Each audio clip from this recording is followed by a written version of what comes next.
अस्सलाम वालेकुम। आइए सुनते हैं अब्दुल हमीद भाई का एक और शानदार अस्सलातु बयान। वस्सलामु अलैका या नबी अल्लाह व अला आलिका व अस्हाबिका या नूर अल्लाह। सरकार मदीना राहते कल्बो सीना साहिब मुअत्तर पसीना सल्लल्लाहु तआला अलैहि व आलिहि वसल्लम का फरमाने आफियत निशान है। ए लोगो, बेशक बरोज़े क़यामत उसकी दहशतों और हिसाब किताब से जल्द नजात पाने वाला शख्स वो होगा जिसने तुम में से मुझ पर दुनिया के अंदर बकसरत दुरूद शरीफ पढ़े होंगे। सल्लु अलल हबीब सल्लल्लाहु तआला अला मुहम्मद सल्लल्लाहु अलैहि वसल्लम।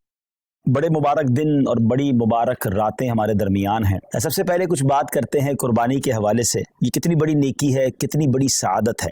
हज़रत सैयदना अहमद बिन इसहाक़ रहमतुल्लाहि तआला फरमाते हैं, मेरा भाई बावजूद गुर्बत रज़ा इलाही की नीयत से हर साल बकरा ईद में कुर्बानी किया करता था। उसके इंतकाल के बाद मैंने एक ख्वाब देखा कि क़यामत बर्पा हो चुकी है, लोग अपनी अपनी कब्रों से निकल आए हैं और यकायक मेरा मरहूम भाई एक चितकुबरे घोड़े पर, एक खूबसूरत 2 रंग वाले घोड़े पर सवार नजर आया और उसके साथ और भी बहुत सारे घोड़े थे। तो मैंने पूछा, या अखी मा फ़अलल्लाहु तआला बिका, ऐ मेरे भाई, अल्लाह अज़्ज़ वजल ने आपके साथ क्या मामला किया? तो वो कहने लगा, अल्लाह अज़्ज़ वजल ने मुझे बख्श दिया। तो मैंने पूछा कि किस अमल के सबब तुझे बख्श दिया गया? तो उसने कहा कि एक दिन किसी गरीब बुढ़िया को बनियत सवाब मैंने 1 दिरहम दिया था, वही काम आ गया। पूछा, ये घोड़े कैसे हैं? बोला, ये सब मेरी बकरा ईद की कुर्बानियां हैं और जिस पर मैं सवार हूं ये मेरी सबसे पहली कुर्बानी है। मैंने पूछा, अब कहाँ का इरादा है, कहाँ का अज़म है? उन्होंने कहा, जन्नत का। और ये कहकर मेरा भाई मेरी नज़रों से ओझल हो गया। सुभान अल्लाह, सुभान अल्लाह। 2 बड़ी अहम बातें पता चल रही हैं इससे। एक तो किसी गरीब की मदद करना, हमें नहीं मालूम कि हम किसी की मदद कर रहे हैं, उसके दिल से कैसी दुआ निकल रही है, उसके दिल में कैसी राहत पहुंच रही है और हमारे ना जाने कितने गुनाह माफ़ हो जाएं, अल्लाह की रज़ा हासिल हो जाए, जन्नत मिल जाए। और दूसरा जो कुर्बानी है, सुभान अल्लाह, ये इंशाअल्लाह जन्नत की सवारियां बनेंगी, पुल सिरात की सवारियां बनेंगी। आइए नाज़रीन, मैं आपको नबी पाक अलैहिस्सलाम की कुर्बानी के हवाले से कुछ हदीसें सुनाता हूँ। प्यारे आका अलैहिस्सलाम फरमाते हैं कि कुर्बानी करने वाले को कुर्बानी के जानवर के हर बाल के बदले में 1 नेकी मिलती है। We can't able to count our hair, हम अपने सर के बाल नहीं गिन सकते, तो कुर्बानी के जानवर के सर पर कितने बाल होंगे, ये पूरे जानवर पर कितने बाल होंगे? तो जानवर के जितने बाल हैं, हर बाल, एवरी हेयर के मुकाबले में उसे 1 नेकी मिलती है। यानी इट मीन्स अगर कोई कुर्बानी करता है तो उसे मिलियंस एंड मिलियंस नेकियां मिलती हैं। मुबारक हो उन्हें जो कुर्बानी करते हैं। एक और जगह नबी पाक अलैहिस्सलाम फरमाते हैं, जिसने खुश दिली से तालिब सवाब होकर कुर्बानी की तो वो आतिशे जहन्नम से हिजाब यानी रोक हो जाएगी।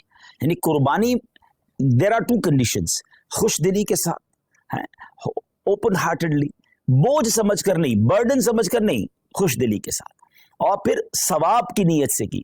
हाँ, ये अलग बात है, कुछ लोग कुर्बानी दिखलावे के लिए करते हैं, पता चले मैं कितने पैसे वाला हूँ और जनाब मैं कितनी बड़ी बड़ी कुर्बानी करता हूँ। बिल्कुल बड़े जानवर करने चाहिए, हेल्दी जानवर करने चाहिए, महंगे जानवर भी कुर्बान बिल्कुल अल्लाह की राह में खर्च करना चाहिए, लेकिन नीयत अल्लाह की रिजा, लोगों को दिखाना नहीं। तो फिर इंशाअल्लाह ये जानवर, ये कुर्बानी जहन्नम के मुकाबले में आड़ बन जाएगी, रोक बन जाएगी। एक और जगह सरकार दो आलम अलैहिस्सलाम ने अपनी प्यारी बेटी खातून जन्नत बीबी फातिमा तो ज़हरा रदी अल्लाह तआला अन्हा से इरशाद फरमाया कि ए फातिमा, अपनी कुर्बानी के पास मौजूद रहो, क्योंकि इसके खून का पहला कतरा गिरेगा तुम्हारे सारे गुनाह मुआफ़ कर दिए जाएंगे। अल्लाह अकबर, सुभान अल्लाह, सुभान अल्लाह। जानवर का कतरा गिरना है खून का और हमारे गुनाह मुआफ़ हो जाने इंशाअल्लाह। एक और हदीस सुनिए, प्यारे आका अलैहिस्सलाम फरमाते, जिस शख्स में कुर्बानी करने की वुसअत हो फिर भी वो कुर्बानी ना करे तो हमारी ईदगाह के करीब ना आए।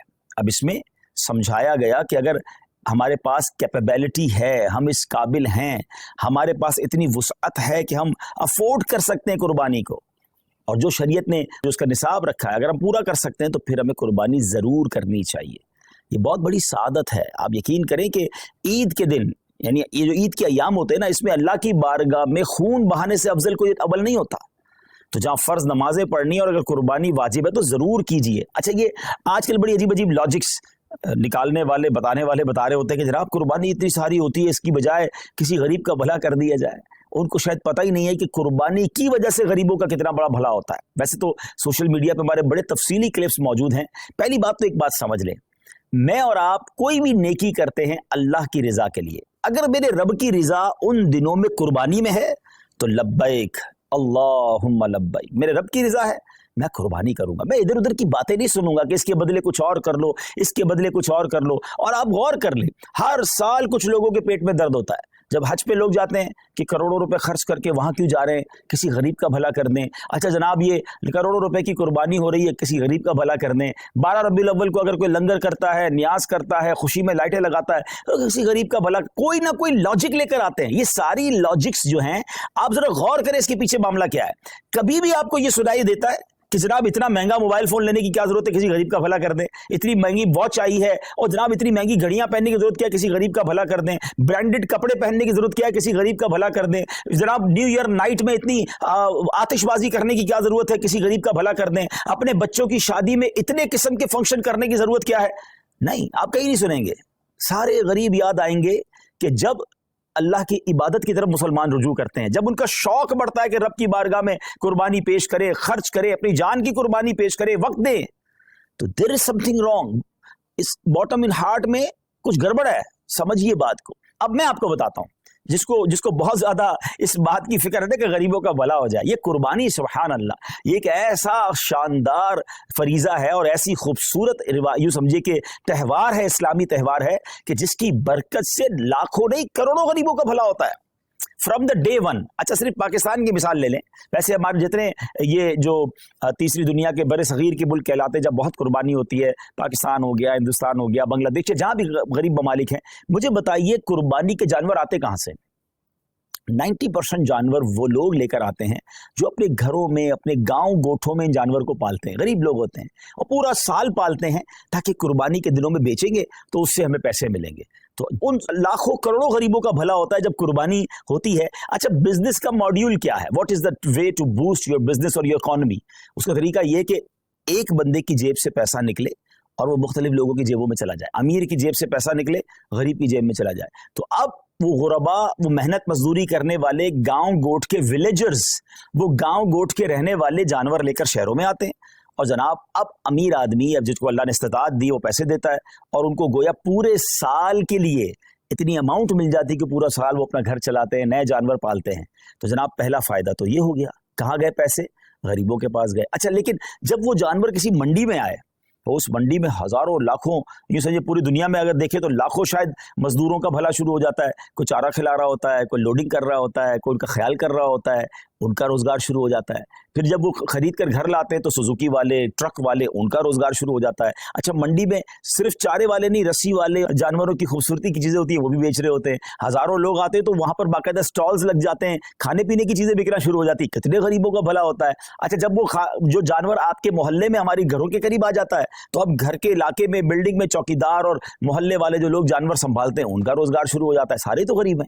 अच्छा जरा और आगे चलते हैं। उसके बाद जब कुर्बानी होती है तो कौन करता है कुर्बानी? है हम खुद तो नहीं काटते ना जानवर को, हजारों लाखों गोश्त फरोश कसाब इस्लामी भाइयों का, और एक एक कसाब के साथ 5-5, 6-6 हेल्पर होते हैं, उनका ठीक ठाक रोजगार बन जाता है 3 दिनों के अंदर। अब वो कौन लोग होते हैं? वो भी नॉर्मल लोग होते हैं, उनको जबरदस्त रोजगार मिल जाता है। मुसलमानों की जेब से पैसा उनकी जेबों में जा रहा है। अच्छा, अब गोश्त कट गया, कटने के बाद क्या हुआ? सारा हम नहीं खा जाते, लोग अपने रिश्तेदारों में बांटते हैं, बहुत सारे गरीबों में बांटते हैं। तो लाखों लाख गरीबों को गोश्त मिलता है, बल्कि ऐसे लोगों को मिलता है जिन्होंने पूरा साल गोश्त नहीं खाया होता, उन तक गोश्त पहुंच जाता है।